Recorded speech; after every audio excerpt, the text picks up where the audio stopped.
Donc, vous remercier pour votre présence ce soir. La cérémonie qui nous réunit consiste à lire la déclaration d'un mouvement de l'opposition de la société civile. Et avant cette déclaration, nous allons observer une minute de silence à la mémoire de toutes ces personnes qui sont tombées sous la barbarie des hommes d'Alassane Dramane Ouattara. Et juste après cela, nous allons chanter l'hymne national de la Côte d'Ivoire. Et après l'hymne national, nous allons écouter la déclaration que voudra bien nous lire Madame Dati. Je voudrais donc, Madame, vous inviter à vous lever pour que nous puissions observer la minute de silence.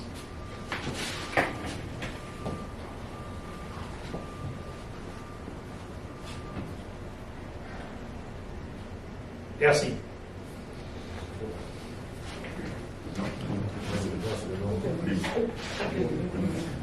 L'hymne national. 1, 2, 3. Salut aux terres d'espérance, pays de l'hospitalité, terre et gens remplis de vaillance, ont relevé ta dignité. Chers ficheurs de Côte d'Ivoire, fiers artisans de ta grandeur, tous assemblés pour ta gloire, te bâtiront dans le bonheur. Fiers Ivoiriens, le pays nous appelle, si nous avons dans la paix ramené la liberté, notre devoir sera d'être un modèle de l'espérance promise à l'humanité, en forgeant unis dans la foi nouvelle, la patrie de la vraie fraternité.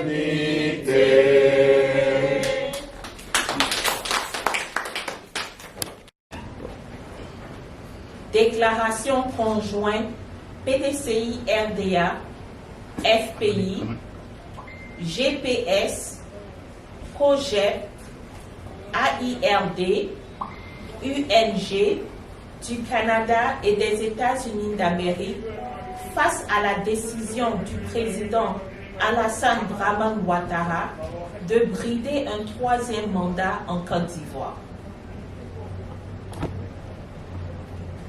Les membres des instances du Parti démocratique de Côte d'Ivoire, Rassemblement démocratique africain, PDCI-RDA, du Front populaire ivoirien, FPI, de Génération et Peuple solidaire, GPS, du Congrès panafricain de la justice et de l'égalité des peuples, COGEP, de l'Alliance ivoirienne pour la République et la démocratie, AIRD, et l'Union de la nouvelle génération, UNG, du Canada et des États-Unis d'Amérique, réunis le dimanche 16 août 2020, ont décidé ce qui suit. Vu la déclaration de la candidature du président Alassane Dramane Ouattara pour un troisième mandat en violation de la Constitution ivoirienne dans son adresse à la nation le jeudi 6 août 2020, veille des 60 ans de l'indépendance de notre pays, considérant qu'au cours de cette adresse, le chef de l'État soit expressivement revenu sur l'engagement pris le jeudi 5 mars 2020 devant le Parlement réuni en congrès à la Fondation Félix Houphouët-Boigny pour la recherche de la paix, constatant le bâillonnement de la liberté d'expression en réprimant dans le sang les manifestations de citoyens opposés à la violation de la Constitution ivoirienne et au non-respect de la parole donnée du chef de l'État, constatant le refus d'établir un passeport au président Laurent Gbagbo, alors que notre Constitution interdit qu'un Ivoirien soit contraint à l'exil,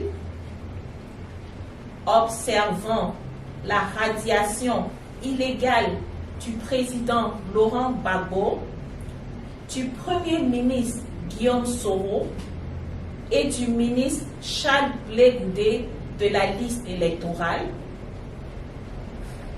constatant une fraude massive et flagrante sur la liste électorale où figurent des non-nationaux et des mineurs,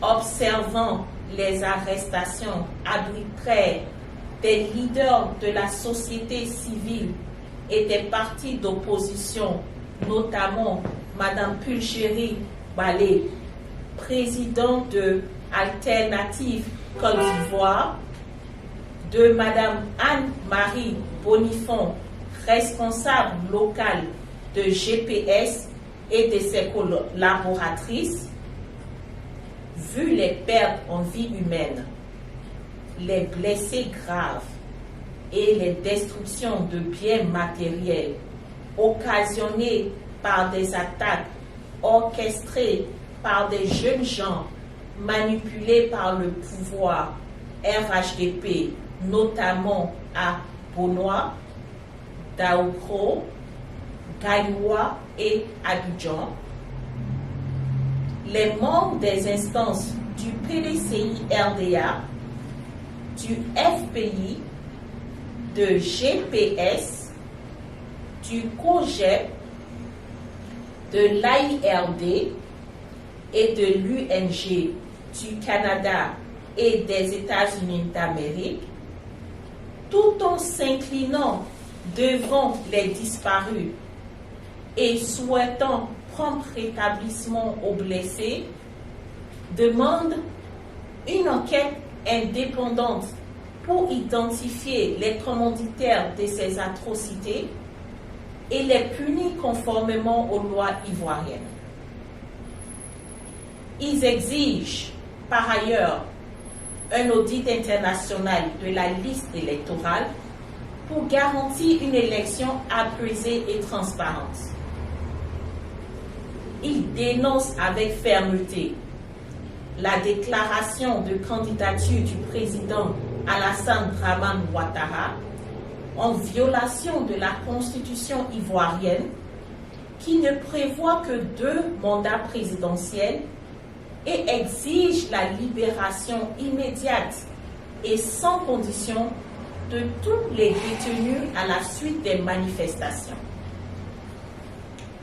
Il condamne également le non-respect de l'engagement pris par le président Alassane Dramane Ouattara le 5 mars 2020 devant l'ensemble des députés, des sénateurs, des chefs traditionnels et de tous les ambassadeurs accrédités dans notre pays, dans cette salle symbolisant l'attachement de la Côte d'Ivoire à la recherche de la paix, de ne pas briguer un 3e mandat. Cette déclaration avait suscité de l'admiration et des félicitations de plusieurs chefs d'État de la sous-région et de la communauté internationale, y compris le président français Emmanuel Macron, qui avait salué, et je cite, une décision historique. Face à cette dérive du président Alassane Dramane Ouattara, qui n'honore pas la Côte d'Ivoire et met ainsi en péril la stabilité, la cohésion et la paix préalable à tout développement, face également à cette décision dictatoriale porteuse de germes de désordre et d'insécurité, les membres des instances du PDCI-RDA, du FPI, de GPS, du COGEP, de l'AIRD, de l'UNG, du Canada et des États-Unis d'Amérique, voudraient par la présente prendre à témoin le peuple ivoirien et la communauté internationale et rendre responsable M. Alassane Dramane Ouattara des conséquences graves qui en découleront.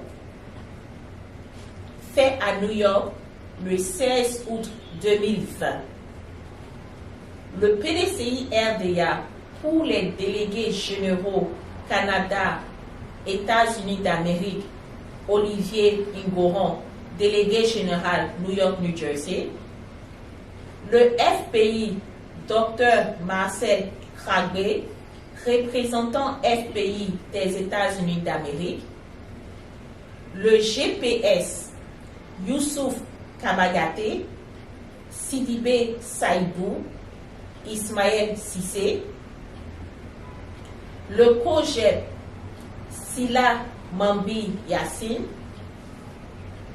L'AIRD, Mathias Roguier.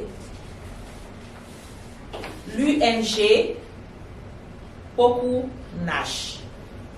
Merci.